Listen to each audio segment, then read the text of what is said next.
I used to do a joke about the difference between, Christianity and Judaism. In Christianity, the wages of sin are death, and in Judaism, the wages of sin are negotiable.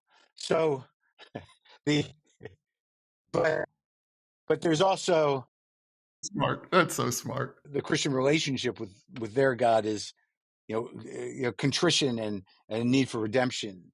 Like the relationship with the Christian God is I'm sorry, I fucked up again.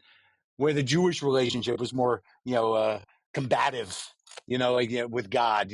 What do you want me to do? The joke that I've always cited as the perfect illustration of the relationship between Jews and God is he had a hat, if you know that joke. I cite that joke a lot, but it's more about that is it. Books of scripture or often the Talmud is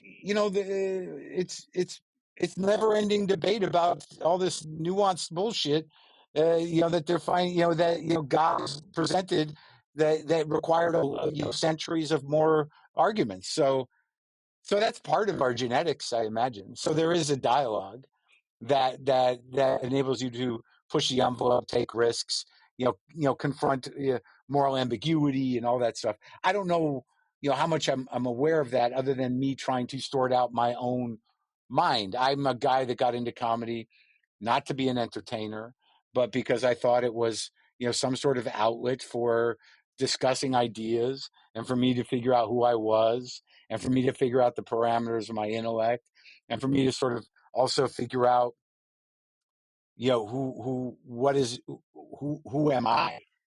What is myself? I just want to mention that there are two interesting things going on here. One of them is the fact that you just mentioned that you got into comedy because, in a way, it's a form of therapy.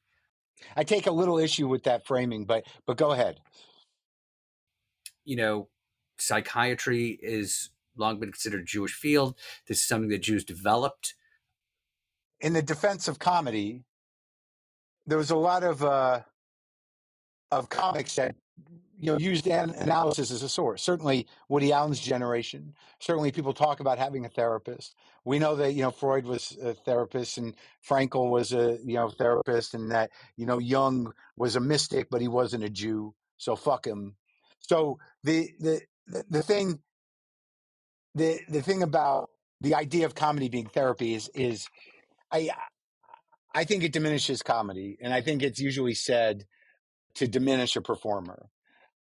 So I get a little sensitive about it because I don't think it was therapy. I think it was art, and I think that that I had a lot of choices I could have made.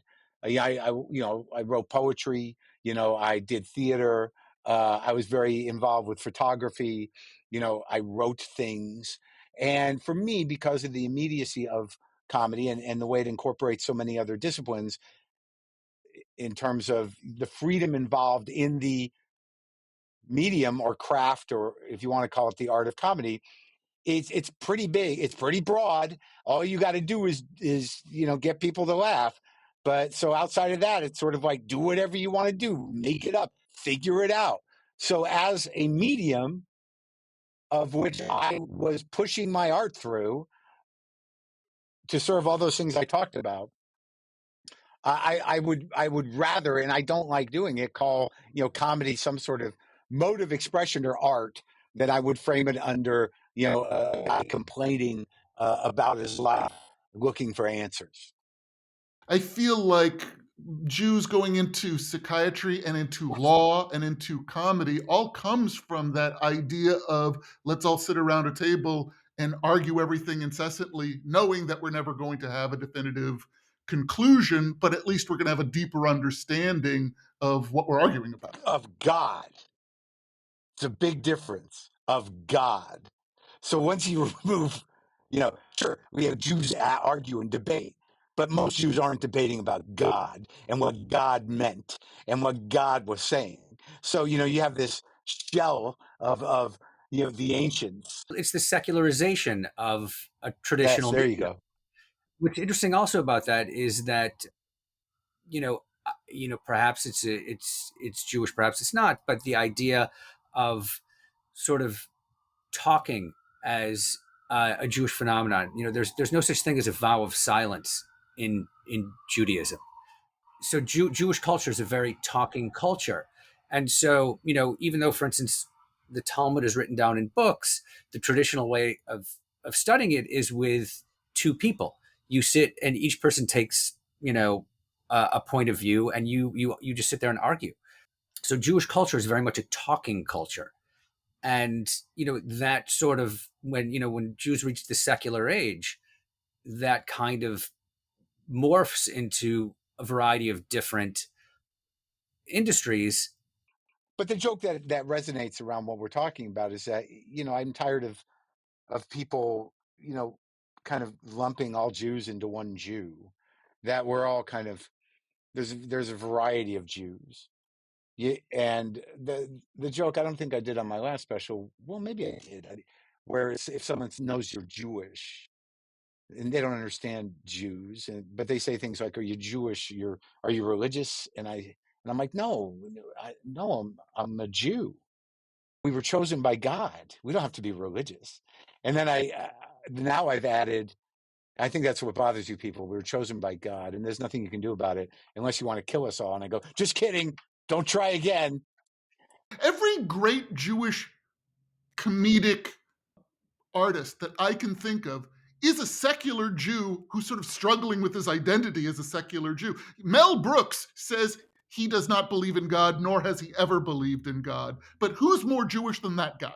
That gets into that argument. It's like, is it an ethnicity or is it a religion? It's like, who cares? We're Jews. And this is something else, and I want to say that this is also, I think, kind of Jewish. And I want to point this out because you're not just a comic, but you're also this deeply empathic conversationalist. And that the way I don't you know are how able that happened. No, but the way you plug into people emotionally, I think is also very Jewish. Interesting. I can't I try to assess that. It's a weird, immediate, codependent, symbiotic thing that happens with most of my guests. And it used to happen more in my life until I figured out that I'm kind of in charge of my boundaries. So maybe you ought to look into that. Well, it does, I think, relate somewhat to kind of what Eddie was saying before about the whole connection between Jewishness and therapy and the explorations of kind of what's at the core of all of us. I think that pursuit and the inclination to follow that curiosity, that emotional, that human, that existential curiosity, I do believe is very Jewish, and I think is best personified by what you do, and it's why you're so great at what you do. Well, thank you. I'll take that. I guess intellectually, I try to wrap my brain around it has something to do with a certain amount of leniency by our particular history in relation to spirituality. But I do think there is something about the drive of Jews, because it's a survival mechanism, to figure out how to the premium put on education, on learning, on persistence, on stamina in the sense of survival because of your wits. I think it has something to do with that. And the existential search, theoretically, as a Jew, should end up in a spiritual place. Maybe it does. I think that you get to that zone of creativity that is sort of Jewish, but then you don't want to end up in Marc Chagall, using highs and goats. You don't want to. You do, but there does seem to be a landing. You know what I mean? There's sort of the landing pad always has to do with that Jerusalem stone, and somehow you got to get past that. For me, Mark Rothko is the great Jewish artist. That's the great Jewish artist. And that's a guy that struggled, but he literally painted his way into some kind of primal abyss. I'm that guy's the truest Jewish artist we've had.